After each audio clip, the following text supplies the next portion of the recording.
ચલો આજે જોઈએ ધોરણ 10 માં 2026 માં ફેબ્રુઆરી માર્ચ માં આવતા બોર્ડ માટેના ખૂબ જ આઈએમપી નિબંધ.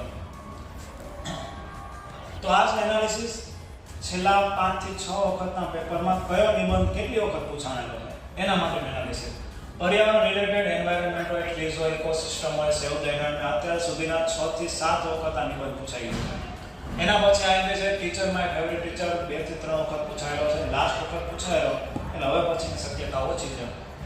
ગામના related village, visit to village હોય, જો હું સરપંચ હોય તો if I were sarpanch, best village 3 થી 4 વખત નિબંધ પૂછાયેલો છે. પ્રોબ્લેમ્સ ઓફ હોમ મેકર એટલે કે મધર વાળો માય ફેવરેટ કેરેક્ટર કહી શકો, માય મધર એવું કહી શકો તમે, એ પૂછાયેલો છે 2 વખત.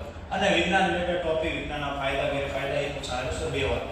પણ આ બધાને ધ્યાને લીધા વગર, એનાલિસિસને ધ્યાને લીધા વગર ડાયરેક્ટ આપણે ઉતરતા ક્રમમાં મોસ્ટ ટાઈમ કે નિબંધની ચર્ચા કરીએ તો સૌથી મોસ્ટ ટાઈમ હોય ફેબ્રુઆરી અને માર્ચ 2026 ના હવે પછીના 10માના પેપરમાં, તો એ છે સેવ ધ એન્વાયરમેન્ટ અથવા ઇકોસિસ્ટમ, પર્યાવરણ બચાવો એના રિલેટેડ નિબંધ.